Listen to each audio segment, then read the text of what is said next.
Hello everybody, I am Karan, Assistant Professor at Modern Group of Colleges, Pandori Bhagat. Today I will discuss with you very interesting topic of civil engineering, compass surveying. Compass surveying बहुत ही ज़्यादा interested और important topic है civil engineering के point of view से देखा जाए। अब compass surveying होती क्या चीज़ है? कंपास सर्वेइंग होता है एक इंस्ट्रूमेंट होता है कंपास, जिसके ज़रिए हम सिविल की जो फील्ड वर्क होता है उसके सारे एंगल और उसकी मेज़रमेंट निकालते हैं। ठीक है, ये खुद का खुद अपने आप जो इसका जो डायल बना हुआ होता है उसमें खुद ही अपने एंगल शो कर देता है और हम इजीली उसको नोट कर लेते हैं अपनी डायरी में। ठीक है, अब आगे देखते हैं इसके कुछ इंपॉर्टेंट टर्म हैं जो याद रखनी बहुत ही ज़्यादा ज़रूरी है। सबसे पहला आता है ट्रू मेरिडियन।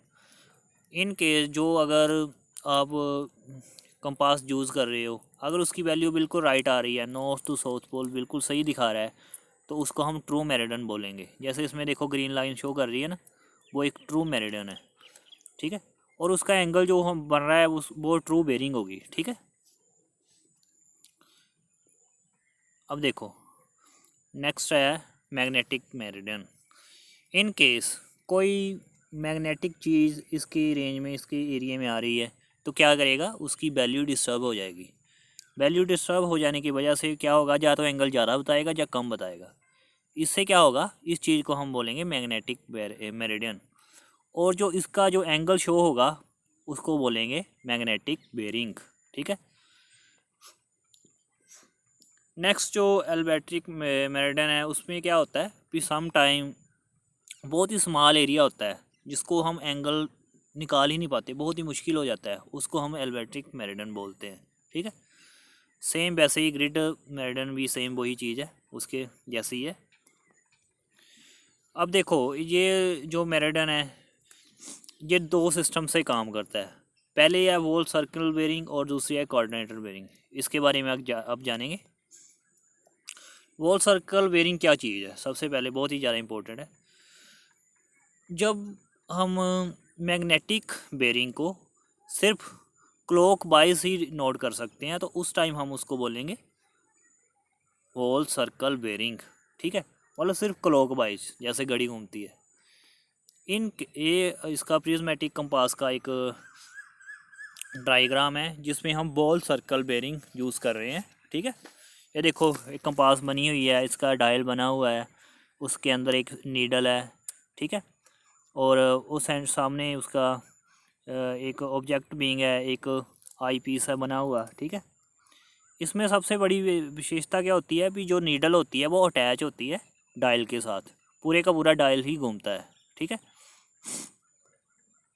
ये देखो इसमें सारा कुछ अच्छे से बताया हुआ है। ये देखो दोनों बीन्स है, आई बीन्स, ये दूसरी साइड से गाइड बीन्स या ऑब्जेक्ट बीन्स भी बोल सकते हैं।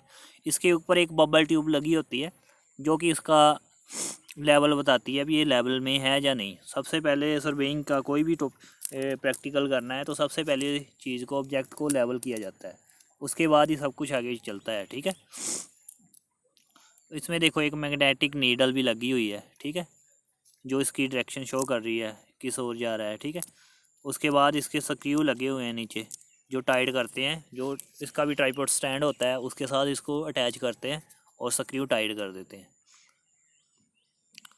अब कोऑर्डिनेटर बेरिंग क्या चीज़ है? अगर मैग्नेटिक बेरिंग को आप क्लॉक वाइज और एंटी क्लॉक वाइज दोनों ओर से नोट कर पा रहे हो उसको हम कोऑर्डिनेटर बेरिंग बोलेंगे। ठीक है, ये सिर्फ सर्वेयर कंपास में ही होता है। जो सर्वेयर जो हमारे होते हैं उसके पास जो कंपास होती है उसके उसमें ही सिर्फ होता है। ठीक है, अब सर्वेयर कंपास क्या चीज़ है, इसमें सर्वेयर कंपास और दूसरी कंपास में फ़र्क क्या है, बहुत ही जरूरी है भी जानना। देखो सर्वेयर कंपास होती है, जो उसकी नीडल होती है वो डायल्स के साथ अटैच नहीं होती। जैसे दूसरी कंपास जो होती है हमारे पास, उसमें क्या होता है कि जो नीडल होती है वो डायल के साथ अटैच होती है, पूरे का पूरा डायल ही घूमता है। और सर्वेयर कंपास में क्या होता है, डायल अलग होता है और नीडल अलग होती है। ये दोनों में डिफरेंस बताया हुआ है। देखो एक में नीडल है, दूसरे में क्या है, पूरे का पूरा डायल सिस्टम है, अलग अलग है। ठीक है, नीडल अलग है, वो अलग है। इसको ध्यान से देखो और फ़र्क समझने की कोशिश करो। ठीक है, ओके स्टूडेंट, अगला आगे नेक्स्ट लेक्चर में मैं आपको बताऊंगा। Okay, thank you.